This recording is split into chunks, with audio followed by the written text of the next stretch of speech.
So have you noticed that the beginning of 2023 has been very blush heavy? You might have noticed.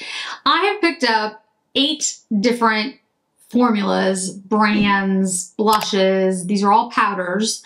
And there's more on the market. Makeup by Mario just came out with new blushes. Gucci came out with more shades of their blush. There's so many blushes, and some of them have been cream blushes, some of them have been powder blushes. Today I'm just going to focus on powder, but I'm going to focus on the 8 brands, formulas that came out in blush. I keep saying brand formulas because I have several shades in many of these releases. So for example, Dior, they came out with, their reformulated rouge blushes and their backstage blushes. I have 4 in the rouge. I have 4 in the backstage. Chantecaille, I have 2 different blushes. House Labs, I have 2 different shades. Suku, I have 3 different ones. Armani, I have 4. Hermes, I have 2. And Chanel, I have 1. So what I'm going to do is I'm going to rank them. So I'm going to start with my least favorite, and I'm going to swatch them all on my arms for you so you can see all of the shades for all of the brands. And I'm going to talk about why I've ranked them this way. In other words, was it the formula? Was it the shades? Was it the longevity? Was it the price? All of those things will be factors in my top pick and how I rank them. I also want to mention that I have created a new ranking system that I'm going to debut very soon. For each product that I review, it's going to be a simplified ranking system, but also will have nuance contained in it. So it won't just be like good or bad or A+ or D or anything like that. It's going to be like a sliding scale, and well, you'll see soon. But, because I go back through my videos when I do roundups and update videos, and I'm like, why did I not really like that? Why did I love this so much more than something else? And so this will honestly help me and hopefully help you discern the difference between something that's, over here and something that's, my hands, over here and over here, like when you're making buying decisions. So let's go ahead and get started with my number 8. So this is the bottom of my list. It doesn't mean by any means that it's bad. It just means of the 8 new blushes that I picked up this year, this is my least favorite. That is the Dior Backstage. Now, I'm going to start swatching. I have 2 Dior Backstage with the old formula, so I'm going to put those on first. And this is the pink. I actually really like the Dior Backstage old formula. I think it's really good. It's lighter. It has like almost this is coral. It has almost like a soft, blurry focus kind of look. And I think it's really beautiful on. I like the pink and the coral. I think the pink is my favorite of the 2, but they're both beautiful. They are actually quite pigmented in like the ability to build them up. I'm just going to build up the pink a little bit so you can see it better on camera. You can also go in very soft with them, which I really like in a blush formula. I like the ability to build so that if I want something that's really light one day, I want something more intense the other day, I can do that. So that's the pink and the coral. And if I was just sticking with the old formula, I would rank these higher. However, we have to consider the fact that these in the formula that existed doesn't exist anymore. So now we have the new formula. This is Rosewood. And although the shades are really nice, and again, these can be built up, you can see the issue I'm having already in trying to get a pigment. They're not, the formula is a little patchy, it's a little dry, and I don't feel like it has qualities that I would want in a luxury product. I will say, and this is mahogany. Mahogany, again, it's patchy, but it's a really beautiful shade. And for those of you who are looking for a brown, pink, like a cool toned, almost plummy blush, there aren't a lot out there. So this is a really unusual shade, and I applaud Dior for coming up with something that is unique. They had mahogany in their lip oils and something else that will come to me in a minute. The maximizers. So, you know, they had the shade already. So I'm glad they kept something that, you know, I think is better for somebody who's looking for a different kind of blush, not the typical pink / coral. So that's great. But the formula, in my opinion, it just isn't there. Like, it's not bad, but it's certainly not an improvement over the old formula. And of the 7 other blush formulas that I picked up this year, it's, to me, the bottom of the list. Next, Chantecaille. So this is the Chantecaille Summer Collection, the Wild Meadows Blush. We have Apple Blossom and we have Anemone. I'm gonna do Apple Blossom first. The covers are really pretty. I like I'm looking for the right word, the flowers, but I didn't like the fact that it has this like demarcation, like there's the flowers and then I guess it's like the blue sky or whatever. You know, for me, I was just like, meh. But, and here's Apple Blossom. I will say that the blush is actually very pretty blush.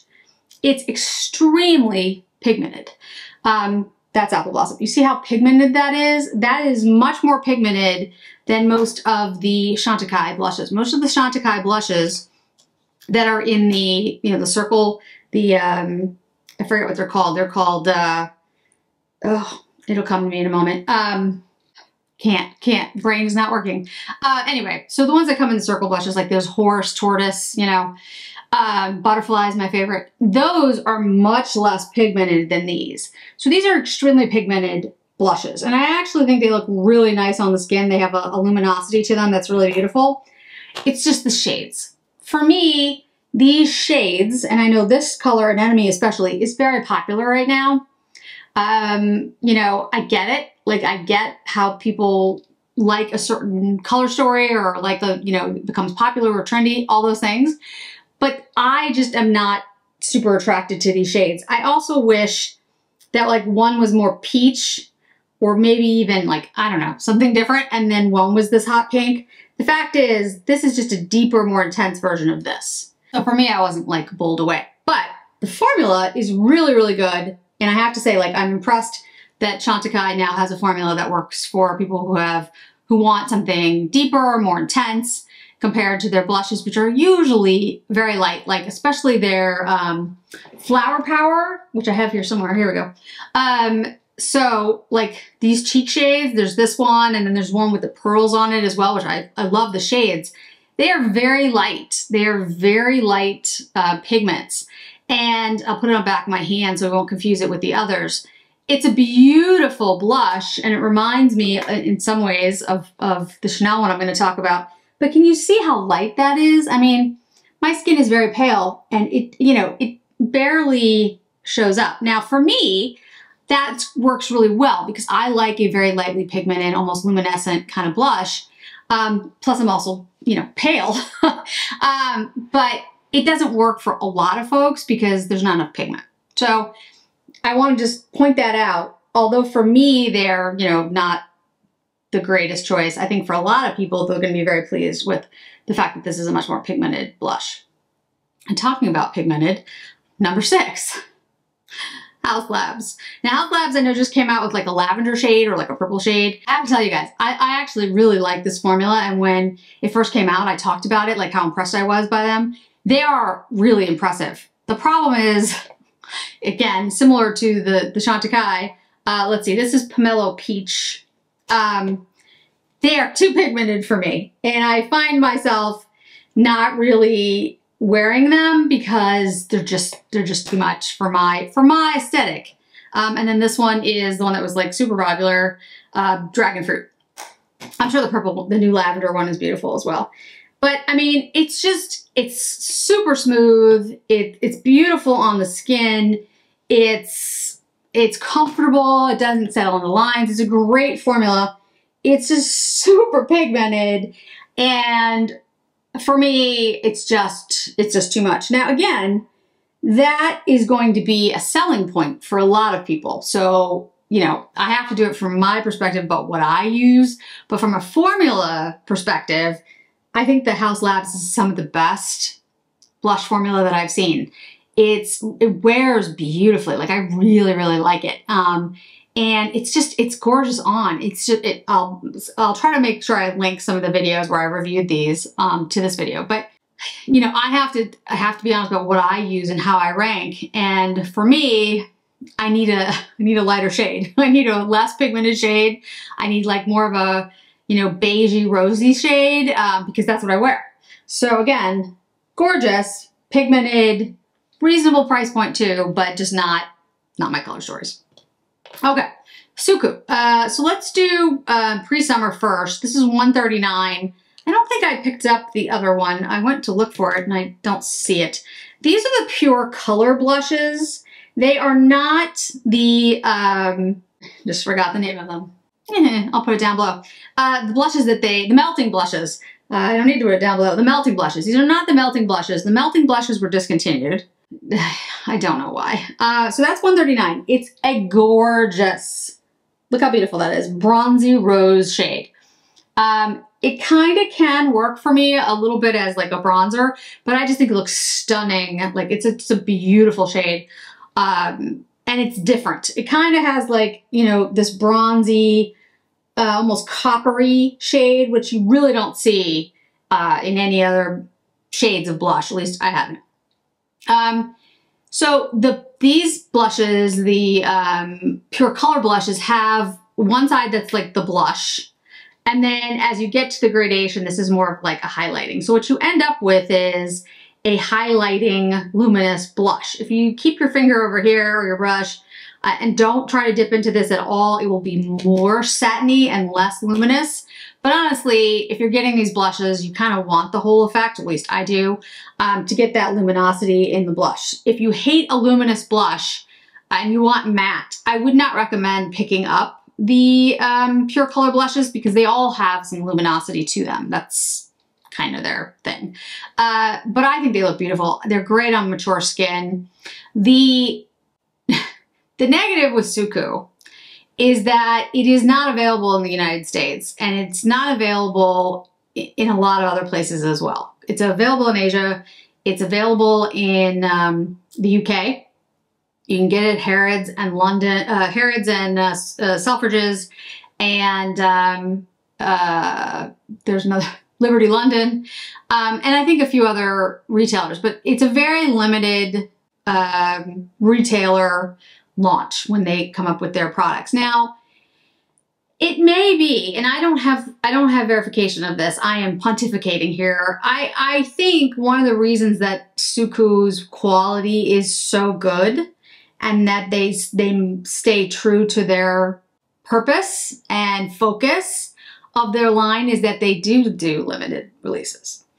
They're not trying to, you know, create wide, very broad swatches of, they're not trying to do huge releases. They keep things in limited batch numbers. They're very, you know, narrowly focused in their release. And I think that allows them in some ways to be like, no, this is what we're doing. And we're gonna, even if it costs more. If you're selling to a very, very broad audience, you need to be financially profitable. You need to appeal to as many people as possible. Suku doesn't really do that.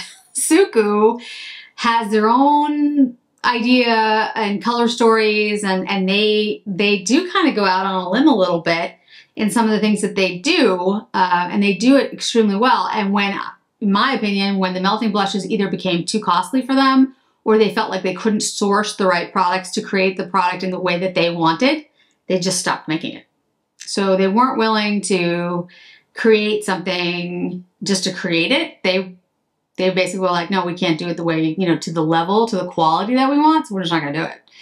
Which in some ways I greatly respect. I really wish they would broaden their supply, but I understand the idea of keeping things limited so that they can have control over a lot of it. So you know, I don't know. A lot of people ask me, like, will they expand into the US? And so I haven't heard any indication that they are.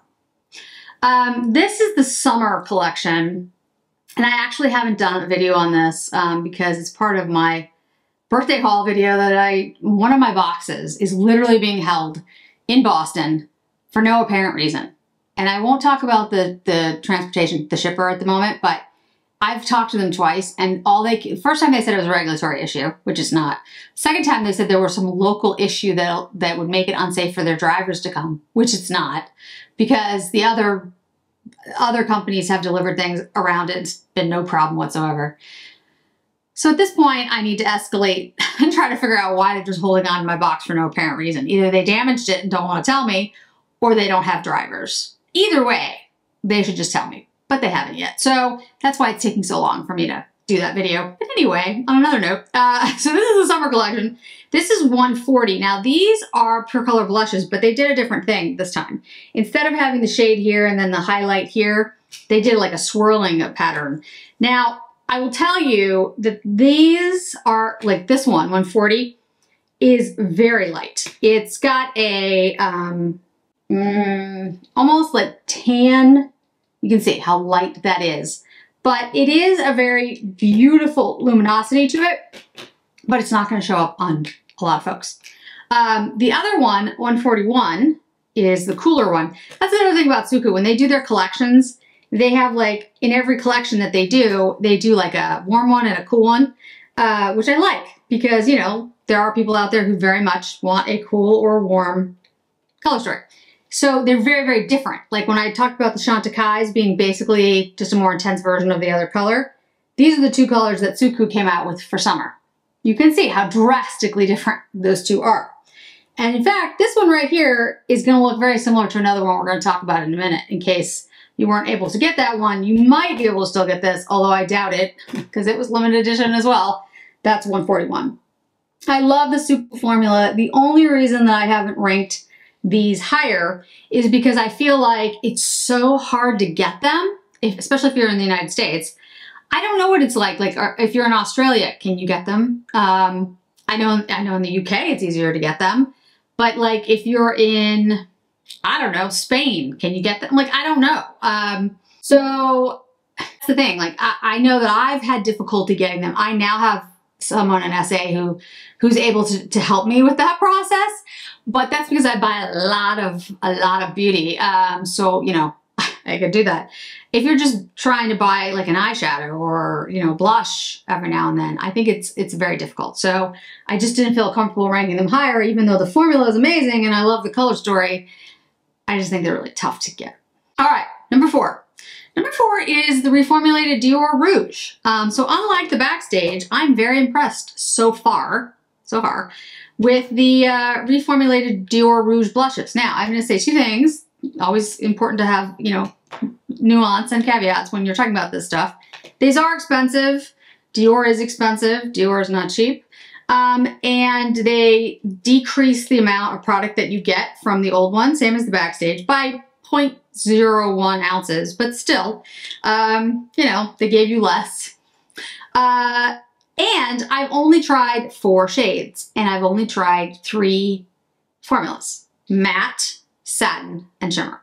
I have not tried the holographic one or hologram one, and I have not tried the natural one because it doesn't seem to be available on the site just yet. Just so you know. So I want to make sure I'm clear on that because I don't want anyone to be like, yeah, well, I tried this one, it's terrible. Be like, well, I haven't tried it yet, so I don't know. I can only speak to these. This is the matte, and this is a nude look. This is 100. I thought I was going to hate the matte, and I don't. It's actually quite nice. It is definitely a matte look. So if you're interested in the matte blushes, I think, you know, that would be one to try if you like a lighter shade like I do. But it's very pigmented, and it's not drying. So my issue with matte is always, you know, my skin is very dry. If you've never watched me before, hi, my name is Jennifer, and my skin is dry. So mattes tend to like age me. They make me look older than I am because my skin is already dry, so it dries out my skin. But this does not do that. This one actually looks quite nice on my skin. I've done a number of videos with it. It's a beautiful shade. It's like a rosy beige shade. It's nude look.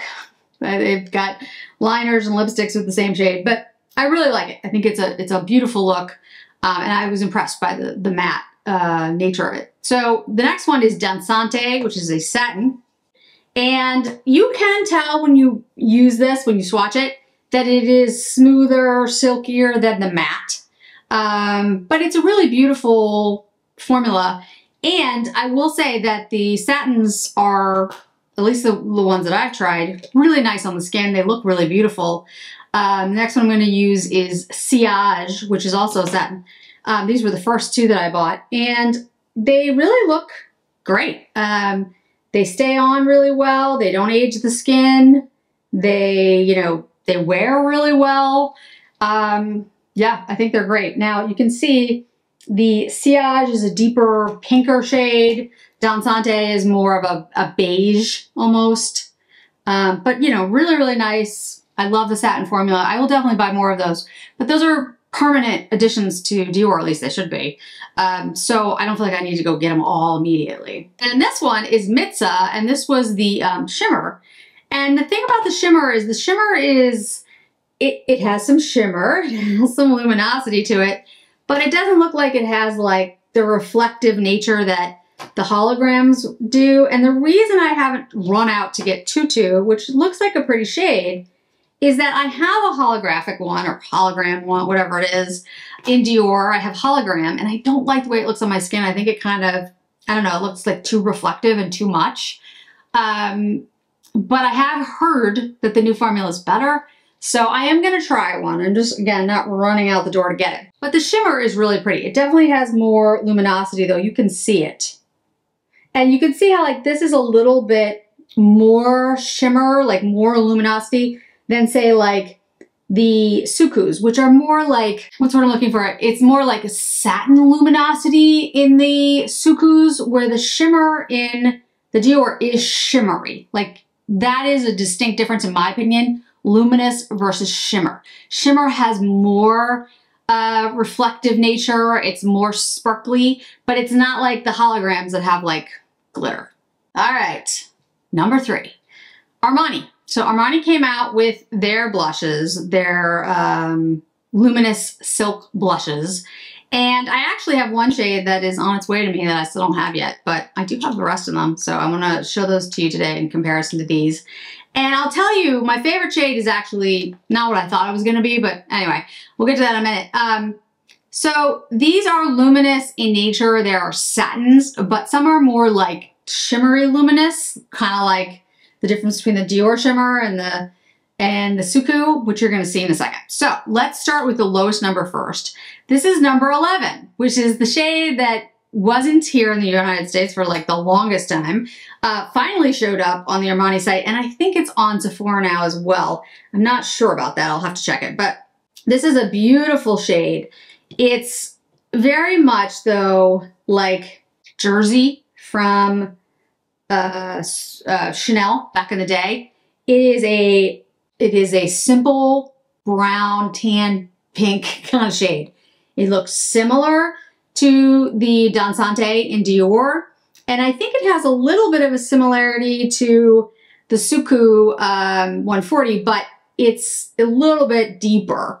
So this is a shade, 11 is a shade that if you are, you know, fair, I think you'll love it if you want like an everyday Jersey, pinky beige kind of look. But if you're looking for something with more depth, 11 is not for you. I have picked up shade 10. I don't have that quite yet.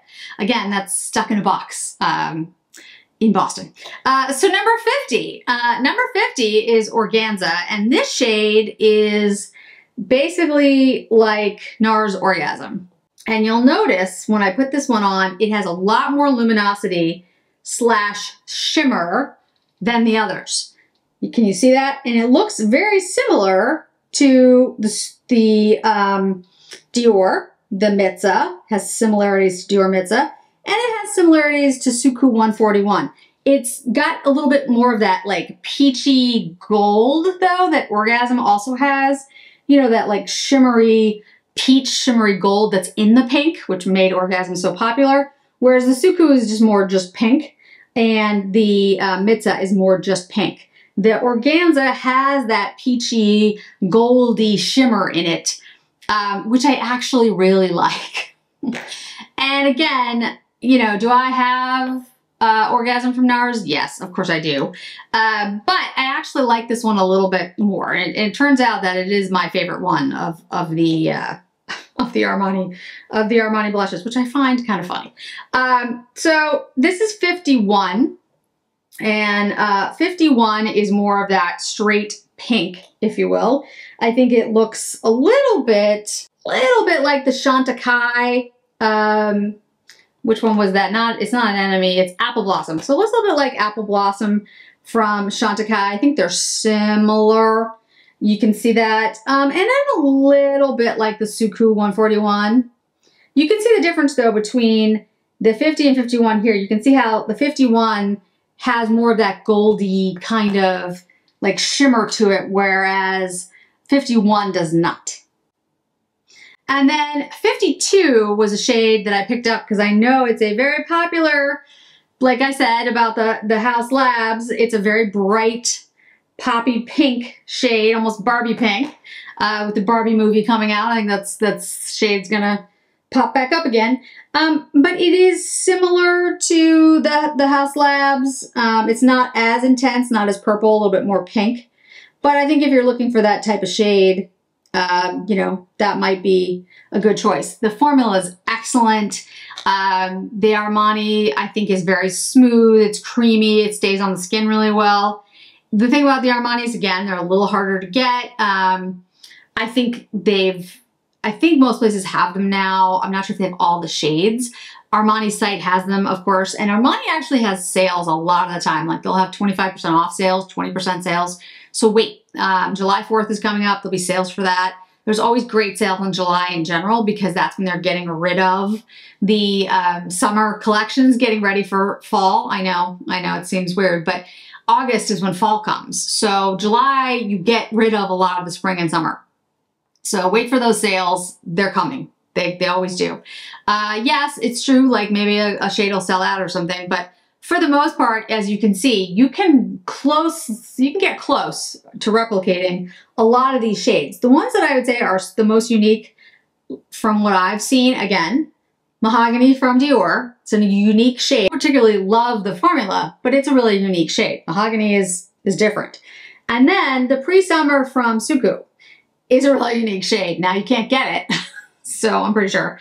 So I apologize for that, but it is unique. And of the Armanis, the 50 is unique in the sense that if you notice, it has that peachy golden flecked thing that none of the other ones have.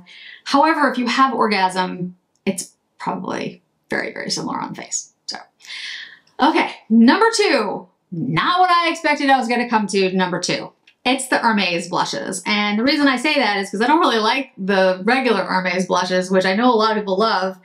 I think it's because they're very matte. Like they say that they're not like matte, but they are. At least on me they are. They look dry. They look dry on me. And it's not, I never reach for them because I always feel like they look powdery and dry on my skin. Now again, they might work really well if you have non-dry skin or even if you have oily skin. Maybe it just looks so much better. On me, it kind of looks a little bit cakey. These, on the other hand, don't look like that at all. They look fantastic. 47, which is Rose Ombre, and 35, which is Rose Doré. So I am picking up Rose Poudre next month because I'm trying not to buy everything everywhere, which is hard because there's a lot of stuff I like, and you guys want to see all the good stuff, which I totally understand. And this is Rose Ombre, and so I do try to, you know, get a little bit from every collection. But it adds up, guys. It really does add up. And a lot of these things are very expensive because they're luxury beauty. But, you know, I'm dedicated. That's what it is. I'm very dedicated to showing you all the products. So here's the 2 Hermes blushes. And I think you can see they have a shimmer. They have a luminosity to them that is really quite beautiful. The objection I think people have, and I get it, is that they're not that different in shade. And that's true. They are very close in shade. One's a little bit pinkier than the other, but they're not that different. They're also not that like deep, so you don't have as much pigment as the House Labs or even the Chantecaille ones, to be honest with you. And so, you know, For me, they work extremely well because I'm so pale. If you're fair tone, maybe fair to medium, I think they're going to show up beautifully and they're going to look great. If you're a deeper skin tone, I think you're going to have a harder time with them because they're not super pigmented. But I love the formula. I think the luminosity of these is just perfect for somebody who has maybe a drier skin tone, or a drier skin type, or more mature skin where and when I talk about more mature skin, usually what I mean is aged skin. What I mean by that is you have more sun damage. You have more just, frankly, damage. You've been around longer. Your skin's going to have more wrinkles and maybe more sunspots, whatever it's going to have. And so, it's not as taut. There's like more wrinkles to it, that type of thing.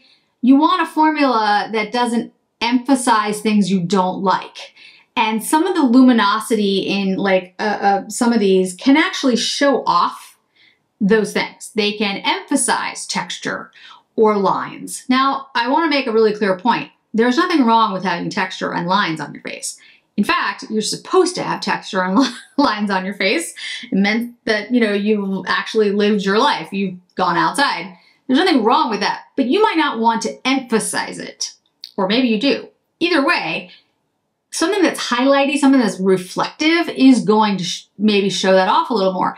But the better formulas, from what I've seen in the makeup that I've used, the things like the Suku, even the satins from Dior, the Armani and the Hermes, they are reflective, they have luminosity, but they don't accentuate texture or lines. They have sort of a formula that doesn't sink into the line, it kind of comes above it. So I'm not going to say it's plumping because it's not plumping, but it does have a way of sort of skirting over your skin instead of sinking into your skin. Now, I am intrigued by the Makeup by Mario blushes because they say plumping. So I might try those. You'll have to let me know if you're interested. So you probably guessed by this point what number one is, and I don't think it's a huge shock because I really went on and on about this because I really love it. This is the Fantasie de Chanel limited edition blush that came out. And I'm not even sure if this is around anymore, but there's a couple of reasons that I really like this. One, I think the formula is really excellent. I'm going to put it here so you guys can see it. I think the formula is really excellent, and I think it's really lasting, and the formula is like silky smooth. It spreads super easy. It's just really nice. But I also love the shade. There really isn't anything else like it. There are shades that are similar, like, the Dior Pink, the original. It's a similar shade, but this has much more luminosity to it. The new Suku, which I wanted to mention, I think it's 141. Let me make sure. Yeah, 141. They are similar. You have a similar nature to the Fantasie. And then, of course, Chantecaille had the pink powder blush, the one in the pearl that did look similar. I actually did something on Instagram about that when the Chanel one came out. It's close. It's not quite the same, but it's close. But there's something really so unique about this Chanel that I really am impressed that Chanel when they do something right, they do it so right. And then they do things so wrong sometimes, but no one's perfect. This one I really think has a beautiful luminosity to it. The powder is just super refined and silky smooth. It looks beautiful on everybody I've ever used it on. I've tried it on different people. It looks really just stunning. And yeah, I love this blush. You can use any brush with it, doesn't matter. It's gonna look great no matter what you use. I'm gonna use a Z brush, and this is a very soft brush. But it doesn't matter because even though this is a very soft brush, it still picks up the product and makes it look like a very luminous, beautiful, you look healthy. It's just this healthy, luminous glow. But also, this can be built up. You can just layer it, which I could do, and you could just put on different, more layers of it, and you'd get more pink. Or you can just use a more dense brush, frankly, not a soft brush. And this is gonna work on a lot of different skin tones because it is buildable. There's pigment there. It looks so good. I really love this. and I did buy a backup of it. And I'll tell you guys, I don't usually do backups of things. I definitely don't do backups of like cream products, but powder, if it's good powder, I will, but I just keep it very careful, like in a very dark, no air, you know, regulated temperature kind of place. And I've had powders that have kept for years. So I thought this one was worth it because I just love the way it looks. It just looks healthy. It looks beautiful. It's like luminosity to it that you get that like highlight, but it doesn't look, it's not hard. It's beautiful. The only downside of it, well, two downsides of it. One, it was limited edition. I don't know if it exists anymore. And two, it's very expensive. Very, very expensive. But we are a luxury, I am a luxury channel, so it shouldn't be a huge shock. But I think you can see, like, it just has a nature to it that none of the other blushes that have come out this year has. I'm not saying the other ones aren't beautiful. The Sukus are beautiful. They have the luminosity that's just really, it's almost like a mature, elegant luminosity to it. But this by Chanel, the Fantasie by Chanel, I just think it's special. There's something about it that I just find that it looks so healthy and so beautiful on the skin. The Hermes blushes, and the reason I put them second, I'm really impressed with the way that they look. I think they look beautiful on my skin tone. I agree with people who have said the two shades aren't that different. I got that. But they're shades that I personally love and work really well on me. So for my rating, I have to put them up, you know, number 2. And even the least of these, like the Dior that I put down below, and I'm going to use the mahogany here for a second. I'm going to use the Z brush to keep it very soft. It's not a terrible blush. It's actually, like I said, a really unique shade. It's, you know, it doesn't look bad on the face. Like when I put it on like this, I think you can see it went on. Look how deep that is already. And I just touched it with this very, very soft brush. It's a very deep shade. And so for me, it's, you know, too much. But I think it's a shade, and frankly, the rosewood is kind of like this as well. You know, it can be built up quite easily. And the berry, that there's a space for them, definitely, because there's not enough deep shades out there. There's certainly not shades like mahogany. I mean, I see nothing else even like it. And if you're looking for that, you know, I think it fills a void. And I also think, although it is patchy, and although I don't think the formula is as good as the original, I do think it works really well on the skin. I don't think that you're gonna look patchy on your face. I think what you're gonna see is that, you know, if you're comparing it to the old formula, I'm just kind of blending here. If you're comparing it to the old formula, I think, yeah, you're gonna be a little bit disappointed because you're just gonna be like, well, the old one was better. And it was, in my opinion. I think you can even see it in the swatches. Like it's not as seamless, right? It looks a little bit patchy. However, as just if it came out by itself, I probably would have said, hey, I don't love the formula, but the colors are really unique and I'm impressed that, you know, Dior is doing something a little bit different. I did try the cherry. I don't like the shade. It's too cherry. Like it's too the shade cherry, which doesn't really look good with my coloring, especially my hair.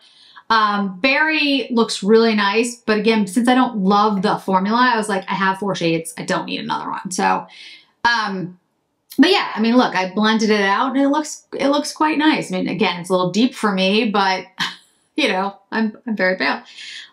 So yeah, that is my ranking of the 8 different types of blushes that I picked up in the first half of 2023. I know there's ones that have been released that I have not tried yet. But, you know, here's the ones that I have tried thus far. It has been a very blush heavy first half of the year. It'll be interesting to see the second half. I am going to do a cream blush video where I'm going to talk about like my favorite cream blushes, just like my top 5, whether they've come out this year or before. So I'm going to have that coming up relatively soon. But yeah, blushes are everywhere. This is my ranking for 2023 so far. So thanks so much for joining me today, guys. I really do appreciate it. And I hope to see you in another video really soon. Bye.